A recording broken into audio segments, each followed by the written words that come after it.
divisional round? Yeah. How you guys doing this morning? Doing good, man. Doing good.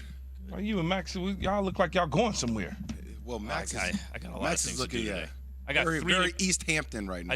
I got 3 different jobs. I got to prepare for a move. I got to fly. I got a million. I knew it had to be some flight stuff going on. Yeah. Because y'all both kind of, well, Jay, you got more of a sweatshirt on, but y'all just got this look about y'all as if y'all getting ready to go on like some free companion tickets or whatnot somewhere because you're dressed up. 15 hours in the airport for no reason. Key Lab us and said something's up. Something's going on. Yeah, you got some old professional look going on, Max. Yeah, a little bit. Yeah, because when you fly, you're not supposed to have a professional look. Well, no, look. it's not just that. I got 3 shows to do. I got to change out. I can't even get it. Please don't make me get into all the details. It's too much to even think about. All right. Anyway, here's how you gonna transition that, Max? That's what I want to know. Insurance, how's that? I want to know one thing before you give us our Progressive Insurance. Go ahead. Yes, I've done. Are you going to fly in jeans? That's all I want to know.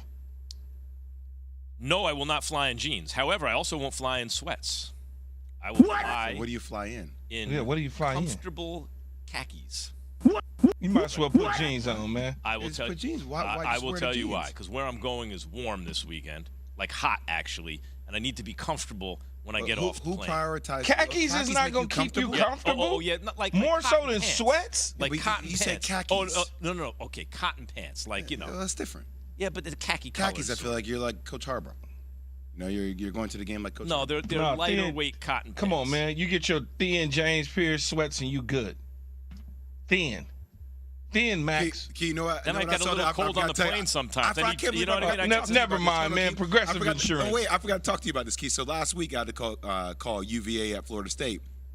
I was going through security, and you know what really gets it makes me disgusted. Is you take your shoes off going through security. Like if you don't have like TSA. You forgot your socks. The people in front of me had bare feet. Just come. Wear socks. To the airport. Do you wear the bare feet? I've been caught. Yeah, he's in LA, man. He's I've been caught. LA. No, I've been caught like that, not thinking, and I got my flip flops on, and I'm, you know how I dress when I fly. Yeah. And when I get, and I just I try to walk on my front toes. He's a ballerina all of a sudden. He's doing cameras, just walking through the security. At that point, I just, and I'm looking around because I know people looking at me and they saying something about me. Walking in there. That's me. I done been caught before. I ain't even gonna say a lie. Your feet don't get like on an airplane. My feet will get cold. The temperature swings. I need to get just the right balance of just warm enough without getting too hot. Yeah, be careful showing your feet. You have those James Harden feet, man. No, I don't. I'm good. My knuckles don't talk to me. No, I'm good. Don't talk to me. Nuh-uh. So, hey, Jay, they ain't got no problem massaging my feet. None. Yeah. Okay. Go ahead and Google James Harden feet. You'll see what I'm talking about. No, I'm just telling you, when you say to be careful, I'm just telling you, my feet are gifted. I'm not worried about it. I ain't sitting around like this. This ain't feet gifted. Nah. Go ahead, man. All right, Listen. Max. Yeah, I know you're chomping at the bit. Champing. It's actually champing at the bit. Champing at the bit. I'm trying to give you some love, man. Will you let us talk about your accomplishments for a second? I know you're very sure. shy. Here, let me sit up. I love this sort of stuff. What about me? Keyshawn Johnson knows something about showing out in a divisional round game. Key versus Jacksonville, 1998. Yes, he was playing football in the NFL in 1998. Look at this footage. Look at this. AFC divisional round. Listen to these numbers. You're watching the video if you're watching ESPN2 right now. Freezing.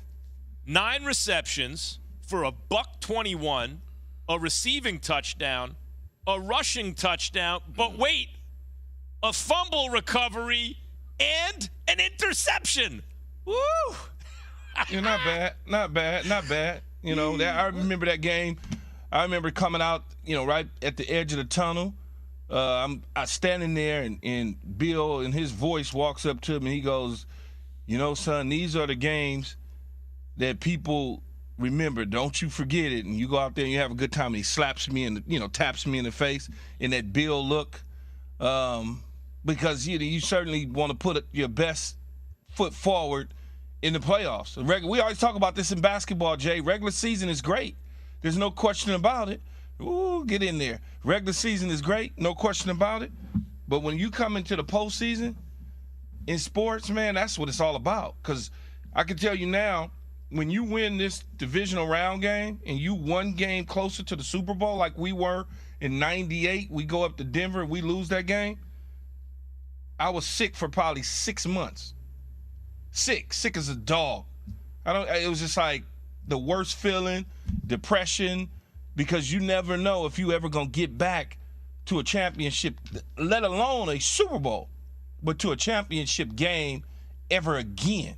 And it took me, I want to say 98, 5, 6 years to get back to a championship game before we won the Super Bowl.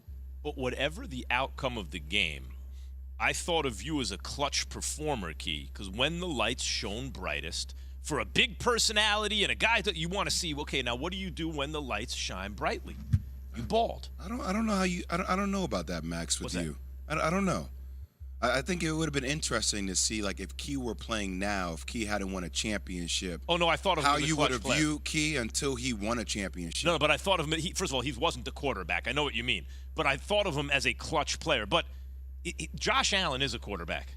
Josh Allen was favored to win the MVP before the season started. He was favored to win the whole thing, the Super Bowl, before the season started. Throughout much of the season, he was favored to do both. DeMar Hamlin got hurt and made a miraculous recovery. They have something to play for larger than themselves. They are advancing. Key, is it fair to question the perception of Josh Allen as this next level, almost like next number one contender to Patrick Mahomes type guy, if they lose this weekend? Well, that's going to go away. It's going to shift. If they lose this weekend, it's going to shift to Joe Burrow. And we will now have questions going into the offseason about Josh Allen, why he can't get over the hump. It's the Peyton Manning, Tom Brady syndrome, right? It's the he can't seem to get out his own way. It's the AFC East. It's the Dan Marino to Jim Kelly syndrome. Can't seem to get out of the East.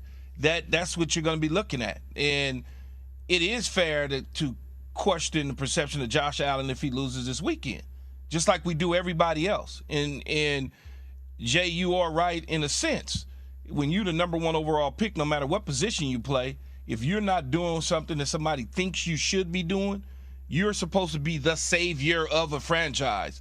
And if you haven't gotten them to where they feel they need to be, then they're going to look at you differently. So, Key, I don't know why this name keeps coming into my head. I know their games are very different. Their styles and their approaches are very different. But I kind of see it trending. If Josh Allen gets knocked out by Joe Burrow, gets knocked out by Patrick Mahomes, like this James Harden-like feel to it, right? Like he does so much during the regular season.